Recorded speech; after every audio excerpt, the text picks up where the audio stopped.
here because I'm recording. So yesterday in the Tuesday folder, we had obviously attendance. Oh, that's another reminder. When you're at school, I still need you to take your attendance. Okay, so everybody needs to take their Schoology attendance every day, even when you're at school. So this is yesterday's, obviously. So yesterday's assignment was 2 pages in your sketchbook. The first page, as we slowly get there, was the 4 practices, just like this. So in the slideshow, come on, you were to practice exactly what you see here. So your word art should look exactly like this one, and then you color it however you want. The second practice was the word bonus, which you should have drawn exactly as you see here and then colored it however you want. You can see the pattern here. You were to choose one of these 2 videos. The first one is the word love, and it's kind of in these funky block letters. And then the second one was sorry. So you could choose one and then color it however you want. And then the letter H. So your practices should look something similar to these past student work here. Okay, so that was page 1 yesterday. You should have completed at least that. If not, that's where you need to start today. Okay, then the second half of the assignment was then on a new sheet of paper was to create either your name, your nickname, your favorite word or phrase, as long as it's school appropriate, obviously, in any graffiti style you want. So you could choose one of the ones we practiced, or you could literally Google your name. Like my first name is Jordan, and I could Google like drawing the name Jordan in graffiti. I could probably get a ton of examples in Google Images of different graffiti styles writing my name. You also can look up graffiti alphabets, and you're gonna get a ton of examples of pictures of graffiti alphabet. There's gonna be videos on how to. There's gonna be step-by-step guides. A lot of graffiti has kind of some of the same characteristics. A lot of them look 3-dimensional. They do that in lots of ways. If we go back to, that's one of the reasons why we practice. If we come back to the word, well, love and sorry, bonus, it shows you how to make it 3-dimensional. You can use the same technique to other words. Art, the way they made it 3-dimensional is just by shading the side, all the same side, like solid dark, solid black. So there's ways to make it 3-dimensional.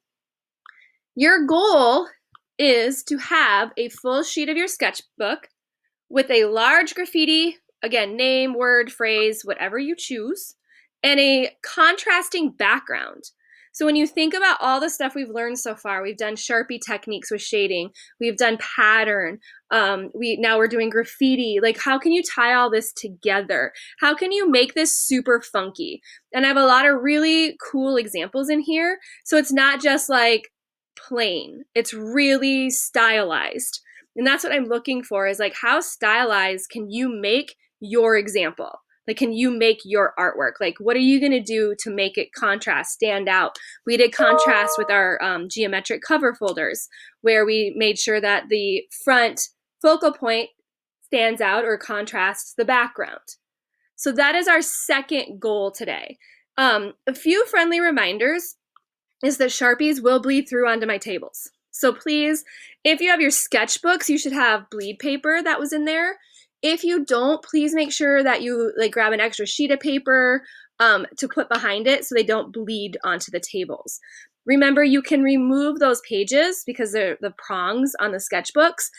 So if it bugs you with the spine of the sketchbook, it drives me nuts, but I'm left-handed, so kind of a natural thing. It doesn't matter what way your paper goes. You can choose the direction. Most people are going horizontal just because it's more natural, but you can choose. Okay, so today your goal, you should have completed at least this yesterday at home.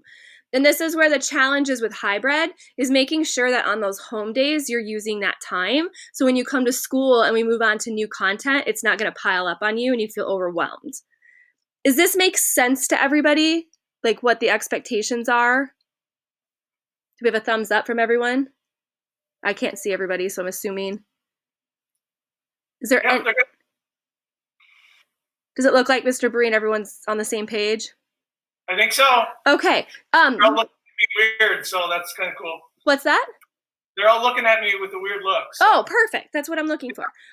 Most people are choosing Sharpies or markers for this project because it does look close to spray paint versus colored pencil. You can choose. I personally would probably do Sharpies or markers. Again, we have stuff there for you if you did not bring any, or if something of yours dies, or you don't have a certain color, but you cannot share it. And once you touch it, it has to go in the weird dirty bucket at the front.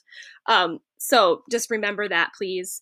And if there's something that you need that isn't there, Ms. Jones next door can probably find it for us. So I don't want to take a ton of your time. We classes are longer now than we're used to because we're a little over an hour instead of an hour. So we have literally about an hour to work on these 2 pages. So you should have time to start creating some really sweet art. Tomorrow we will move on to a shading portion because we're going to be moving into our final like crazy burst brick wall project. But I want to give you all time to get these done today. Is everybody good? Yes.